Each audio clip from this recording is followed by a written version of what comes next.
What is the most outdated social construct by the older generation? Tangtastictwosum said. My nan doesn't think women should drink out of bottles. She will insist when you come round that if you are a woman with a bottle of beer soft drink, that it goes into a glass.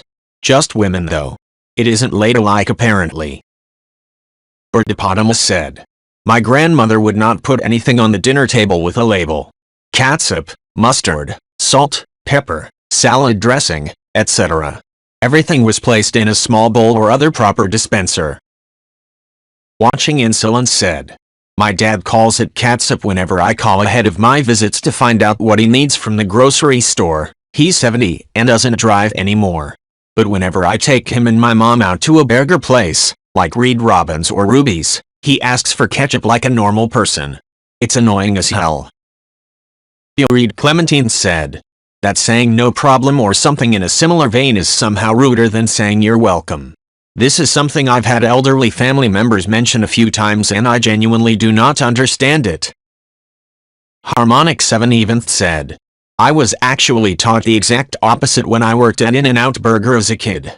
If you ever go there, notice they'll never say you're welcome. They're trained to say, no problem or my pleasure and things like that. The reasoning is because when you say you're welcome it implies that you did a service for them, but in In-N-Out's eyes, the customer is doing you a favor by ordering at your store. That's always stuck with me and to this day when I hear someone say you're welcome it sounds rude to me. Cactus III said. In Arab and Bedouin culture, if a person shows up at your house you have to bring them in, let them rest and serve them coffee. If they're not welcome, you still have to do this but you serve a full cup of coffee, so they'll drink and leave. As opposed to filling half cups of coffee, so that you'll keep refilling and they'll stay. What I'm trying to say is that yeah, etiquette can be weird and there are polite ways to be rude. Sleepy Projectionist said. I had the opposite training at an old job. We weren't supposed to say the phrase no problem because it contained the word problem, and we were all about eliminating problems. We had a whole host of tone of voice guidelines, but for the most part I found it best to interact with customers as if they were real, live, flesh and blood human beings with their own shit going on. Fanabula 3 said. You need to have an Entenmann's cake when company comes over. Optimus 314,159 said. What boggles my mind is just how many people end up dead by the age of 70-75. You mean to tell me I'm going to bust my ass saving up millions of dollars that I can't spend until I turn 67 and finally retire, only to just up and die from a heart attack or stroke? Not to mention the fact that by the time you were that old, you are often too out of shape or sick to do anything all that fun anyways. I still remember when my grandparents retired. They were so excited about traveling and whatnot. They bought a travel trailer for their van and went on exactly one road trip before one of them got sick. They sold the trailer and have barely even left home ever since. They just sit at home sick and disabled, waiting until they die. Fuck that. I'm gonna live life now. I want to die broke. Rowdy89 said. The older adults in my family hold the belief that children and very young adults don't have real feelings, basically. If you're under the age of 25 you never know what you're talking about, so shut up and let the grown-ups talk. Now that I'm 30 and am witnessing that behavior from an outside perspective, I've realized that if the older adults did think of the young ones as actual human beings, they wouldn't be able to live with the guilt about how they treat them. Rowdy89 said. I've had several conversations with my mom about my youth and she's apologized. She's done quite a bit of soul-searching and has changed a lot. She's not perfect, but I'm not either. However, I have a younger cousin who's suffering even more than I did because he's trans and queer and his parents are a lot more religious and closed-minded than mine were. He's 17 and plans on moving out after turning 18. I'm the only member of our family that doesn't misgender or dead name him and I wouldn't blame him if he never came to another family gathering after he's free. Kaiser17 said. My dad gets baffled and downright pissed when he hears of women traveling without their husbands. Girls trip. And what is the husband supposed to do while you're gone? Just be at home? Insanity. But guys on the other hand, yeah they can hang out for a weekend, no big deal. I hear him argue with my aunt over a girl's trip to Florida, just ridiculous to leave him, uncle, at home, so selfish. Dylan Divine 63 said. Man, my granny proudly started introducing herself as MRS, Granddad's first name last name, but I only noticed she started doing it when he had really bad dementia and couldn't take care of himself. I never asked her why, but I always thought she wanted a way to maintain his dignity, and it was her little way of showing everybody she was proud of him when he couldn't communicate or take care of himself. But I do agree, it's outdated and was the only time I'd heard someone do this. She's like 85 and from a rural part of Oklahoma, so it might just be that too. Manda Panda Sugarber said, not only is it outdated, it can cause financial issues if the woman outlives her husband. My grandmother was a housewife for the majority of my grandparents' marriage, and all financial stuff was under his name with MRS. Grandpa's last name is being able to sign. But the bank had to cancel all the cards because she was never a co-owner of the account and her legal name was nowhere on it. She was so mad that after canceling a $50,000 credit line, she was only able to get a $1,500 credit line because she has little to no credit history of her own. Luke 5119 said, according to my mom, this was to my wife and I. You kids really need to hit a point where you're financially stressed, so you can see how you handle yourselves.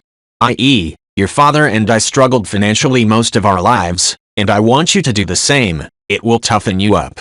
Edit. This got a bit of attention. For starters, I grew up and witnessed as they struggled, living paycheck to paycheck. My mom has always had this resentment towards me as an adult for making more than she does. My dad has always been 100% supportive, and wants me to have the life he wasn't able to because of financial problems. Graham 698 said, I find myself increasingly worried by people that want kids or encourage people to have kids by a certain age because you should have kids. Kids are a fuck ton of work. They are a separate human that needs to be treated with respect, and they don't owe you shit. You decided to have them. And yet it is seen as this milestone necessity for so many people that they just need to have kids for the sake of having kids. And those kids end up in therapy 25 years later trying to unfuck 2 decades of shitty parenting because the person wasn't ready or fit to parent. Doom and Gloom said, family is important. We have to stick together no matter what. Wrong. My family is toxic, manipulative and emotionally abusive. I'm living my own life stress-free without them, and it was the best decision I've ever made. Stop calling me Grandma. Edit for context because some of you just don't get it. My parents and siblings moved in with my wife and I because they lost their house. We tried to do the right thing and be good people. They took advantage of us, rarely helped pay rent even when they did have money, and almost destroyed our marriage. I think I'm justified in saying they can fuck off. Potential Peace 8448 said, for real. People panic over the birth rate decreasing but also are against monthly checks to families that have children. The Canada Child Benefit Program has been a huge success.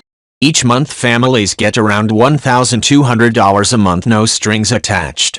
For every $1 spent on the program, $1.98 is added to the GDP and around $0.55 is returned to the government through various taxes, mostly at the corporate level because the working middle class has more spending power.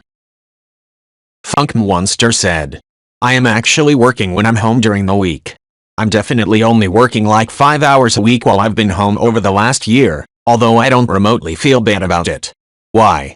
Because in the before times, my 60-something coworker who was a stickler for not slacking, and once ratted me out to upper management for being 15 minutes late to an office job twice in a 3-month period, types at 20 WPM, and takes literally 5 hours to do what I can use macros and Excel formulas to do in 15 minutes. I once watched him hunt and peck to update a spreadsheet that I had duplicated and upgraded with self-updating formulas. I got bored after 10 minutes, but I just needed to make sure I wasn't going crazy. For the longest time I didn't understand why so many people seemed to be putting in overtime and why I felt like I was always slacking. Then on that magic day I found out that I'm the most competent, capable person in my workplace, and it's not that I'm slacking but that the baseline is so far below me that I can't even see it. That's what a 40-hour workweek looks like to the people keeping track. So yeah, I don't remotely feel bad about working 5 hours a week and being salaried for 40 because I'm giving them 40 boomer hours of labor output, which it's clear they accept. Darina said, I work in IT desk side support and there is a woman who I do not understand how she works here. She was asked to install monitors and couldn't figure it out at all. Like you just plug them in, but apparently that was too difficult for her. She had to come back 3 times for instructions, more than likely because she wanted someone to come up and do it for her. She couldn't even log into her own computer. Apparently she just locks her own computer and never logs out of it or reboots it, and was complaining about how she doesn't have a username when she definitely does. I don't get it. And she probably gets paid more than everyone because she's more senior. A World Civicious said, "Definitely notice that I don't stretch out some work like I used to since working from home. Jobs that would take 4+ hours now take 1.5. I mean, I get my work done. Not my fault if I complete it all and nothing else comes up before quitting time. Also, all that shit about being proactive and looking for something to do. We're all professionals and grown adults. Fuck up with this. If you have time to lean, you have time to clean shite. I'm efficient and completed tasks ahead of schedule. If I want to treat myself to an hour of Netflix or deep diving YouTube before starting dinner, I fucking will. Plus, saving 100 pounds plus per month on traveling and morning coffee is most welcome. That shit now goes straight towards a down payment on a house. I have absolutely no desire to return to the office. What does it matter if I use a desk here or want an hour-long bus ride away?" Funk Monster said, "Most Monday, Friday 8 a 5 p jobs could be done Monday, Thursday, approx 4-5 hours a day. I will put the addendum in that I do somewhat understand the utility of a 5-day 9-5 schedule. Assuming everyone worked the way I did, it would still be messy to coordinate between people. Having core hours when you know other people will be available on call is important because what works for me might not work for you, but there needs to be some overlap. I think for most office roles, the ideal configuration would be that you're salaried for a certain annual amount, you have deliverables and deadlines, and that you have to be available and ready to respond to calls, emails, or attend meetings for at least 6 hours a day, but otherwise you manage your workload. Obviously there are some situations it wouldn't work for, but the idea of you have to be physically present in this specific chair for 8 hours while you answer calls and emails which occur randomly within the period, and also work on X and Y, which nobody will need until a given date, is very much outdated for the far majority of office work." Generic Nerd Girl said, "The idea that every individual should have to earn their own keep, without help, starting the day they turn 18. Humanity's greatest strength has always been that we form societies and take care of each other, but somehow after getting the American dream for cheap, a couple generations decided to make it 1,000 times harder and adopted the attitude of I got mine. I know not all of them think this way, but enough do that it affects the fabric of our society and government." Crunchivo2 said, "That tattoos and piercings are professional or aren't appropriate. I'm sorry Susan, what's my ear being pierced gonna do while I answer 75,000 emails? What is my Paxman tattoo gonna do? Scar you for life if you see it? God forbid someone have any kind of body modification, work of art on their body. Like I get it if you have your wrists pierced or something, or if you work in a job where getting that stuck could risk serious injury. But for an office job? Seriously?" Big Biba Zero said, "Back in the days, tattoos and piercings signified defiance, that you were an outcast, someone who had something to do with street life. And that's the way it was basically. If a guy was full of ink, you knew, that guy got around. Nowadays every nerd has tattoos and it has lost its meaning completely. And like you said, you wouldn't get certain jobs with tattoos, you wouldn't get certain girls with tattoos, you wouldn't get invited in certain houses with tattoos. Nowadays you walk into a bank and that pencil neck geek behind the counter is tatted up like he came to work on a Harley Davidson. In a few decades the president or the prime minister has tattooed arms and it doesn't signify defiance at all anymore. What a tattoo was back in the day, became a face tattoo. And we get to a point where even face tattoos lose the meaning." Lissa 545 said, "Thank you cards are the worst. My mill used to mention them every time she saw my husband and myself, but in the beginning, she asked me about the damn thank you cards. Exclusively. I refused, and said that my husband should be the one to send them, if she wants them so badly. He won't do it. So, now she passive-aggressively sends us stationery every chance she can. And she has gotten super freaking sweet ever since we got married, so I finally feel compelled to send the goddamn cards, and I hate it. But she's so nice, so I gotta. Blurg. Wish that tradition would die off, Especially the expectation that women are the ones to do it.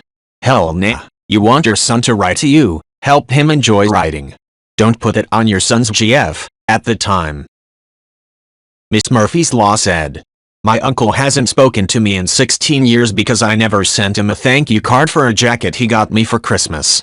I found out I was pregnant at 19 on December 27th. I had other things on my mind.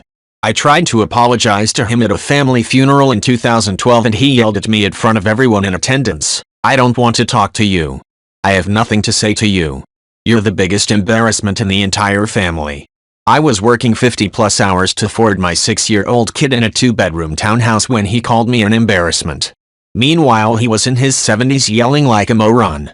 His sons, in their 50s, are extra protective of me and literally dragged him out as he's screaming. My dad, a heart transplant survivor who is in his 70s, is swinging. All because I didn't write a fucking thank you note. Edit, fuck thank you notes. And fuck my uncle. Louis Efer said, gender roles. I cook, clean, do the laundry, grocery shop, change the diapers, dress the kids, send them off and pick them up from school, but I'm a giant dude who loves death metal. I come from a house with defined gender roles. Really just meant that my mom did everything while my dad acted like sitting at his desk all day was somehow harder. The only time anyone in my house is limited by their gender is when my wife isn't physically strong enough to do something. Otherwise the only thing that matters is working together. Laylin Ekase said, my late grandmother was pregnant 15 times. She had 11 kids make it full term, and 2 of those died before age 4. She was born in 1896, for reference, and as a farmer's wife, never went to a doctor for any of them, even gave birth at home. When I was 11, I got my first period, and for her, all the rules I had to follow changed. One big one was that I was no longer supposed to go swimming if boys were in the water. Why? Because I could get pregnant. I got in trouble because I immediately asked her how could she have so many pregnancies and not know how she got pregnant in the first place. Amira7 said, circumcisions. It's barbaric and we only do them because they've been normalized. We only started doing them 100 years ago in the US in an attempt to eliminate the urge to masturbate. The whole clean thing, we invented decades later when the masturbate thing started sounding as psychotic as it is. As if the rest of the planet who doesn't circumcise is running around with active infections. Edit, I see the word uncut in the comments below. This is an echo of cut being the norm and those that are uncut lacking something. A better way to think about this is cut versus intact. Those of us that are cut are the ones that are lacking something.